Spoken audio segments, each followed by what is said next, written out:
Dandadan is another manga series where the protagonist loses his balls. This is the new fever trend of Shonen Plus. You either sell them or you lose them, no balls are allowed. This is Ken. You've seen him before, the awkward, shy, fish out of water type of guy that has it pretty rough. He sticks out, gets bullied and just lets it go. He can't do much about it. And this is Momo. She'd break your neck in no time, Mike Tyson your ear, one glance in your direction, and you'll buy adult diapers for the rest of your life. She witnesses Ken getting bullied one time and out of boredom sticks out for him for a little while. Nothing more than a kind gesture. Or so we think, but Ken knows what's up. He chases after Momo because he knows why someone like her would approach someone like him. The reason is plain and obvious and Ken won't hesitate to reveal it to her face. It's because she knows about Obama, he's been to Mars, he's a reptilian and part of the Illuminati. This shit is crazy. So Ken likes the paranormal and thinks Momo is also into that. But who would believe in such a conspiracy? Aliens? Nah. Ghosts? That makes much more sense. Momo believes in ghosts, which Ken finds silly, and so they argue a little bit and make a bet to determine which is the real thing. The aliens of Ken or the ghosts of Momo.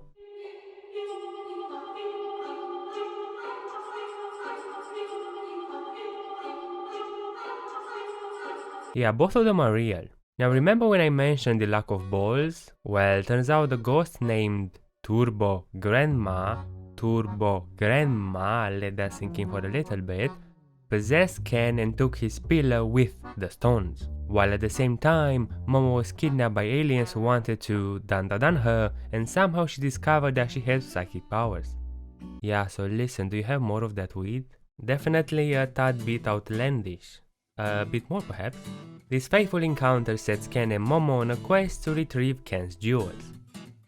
If you ever wonder what would happen if a human would have access to 100% of his brain's abilities, well, it's called Dandadan. Shonen Plus series have started to really move away from anything battle shonen, throw away most of what they knew about the genre, and give their minds free rein to experiment as much as they can. Something that was not possible in the cruel titan that is Weekly Shonen Jump. Fujimoto was the first to successfully put his wild ideas on paper with Fire Punch and later refine them in Chainsaw Man. He doesn't break the shonen tropes, mind you, but actively plays with them.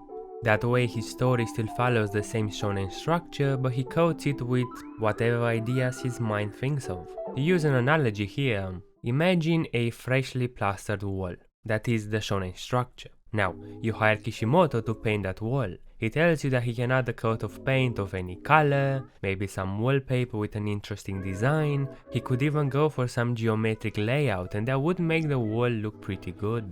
But you want to try something different, give some new life to your wall. And so you hire Fujimoto, who shows you some interesting 3D designs, suggests to clad part of the wall with wood, make it look modern and a bit eccentric. Your parents are not going to understand it when they come to visit, but it's an impressive transformation nonetheless. Now, Dandadan is when you give somebody free creative choice to do whatever they want to your wall.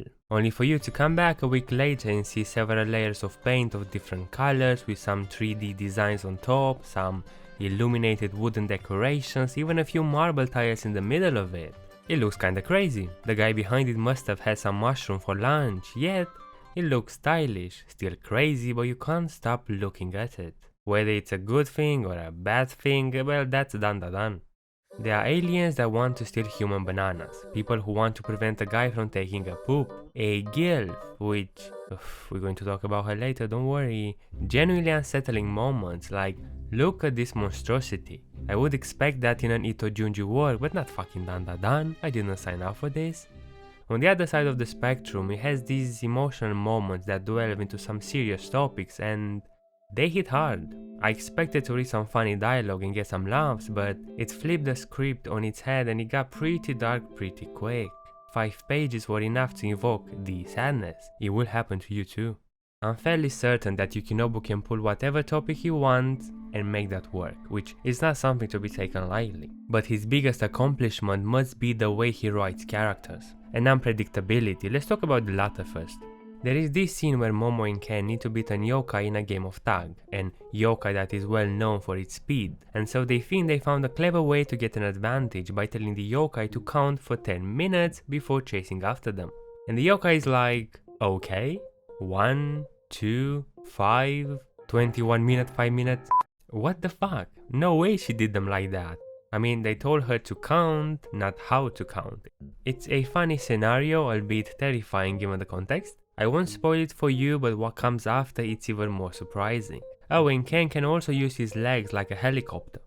If you think you can predict anything in this manga, you can't. It's one crazy series, but it's good. Oh, it's good. If I didn't find the word drip unbelievably cringe, I would say Dandadan is the drippiest manga there is. I know the art is what forced me to give it a read. Look at this fight scene. No, not that. Look at the splinters left behind Ken. Yukinobu did not have to draw them, it wouldn't affect the scene, but he did it anyway. Why does he draw so many details? It actually starts bothering me a little bit. If you pick any panel out of any chapter, you'll find a ridiculous number of details laying around places you wouldn't expect. The guy could cut corners without taking away from a scene, but he doesn't. As far as character designs go, trust me, I won't forget these two. I have a twisted soft spot for Kogal's looking characters. There's just something about their fashion that gets me every time. The leg warmers, the long sleeves over hands, I like the appeal. And then there's Ken, who's definitely got one of the designs of all time, at least initially. After a certain encounter, he turns into this? Now we're talking? And he's also got this dope-ass looking form. This is stylish as fuck. The art is the main strength of the manga, and if you really think about it, art should be the main strength of any manga. But I'll say that Yukinobu does not cut corners. I mean, look at this faithful depiction of Beethoven. Brilliant.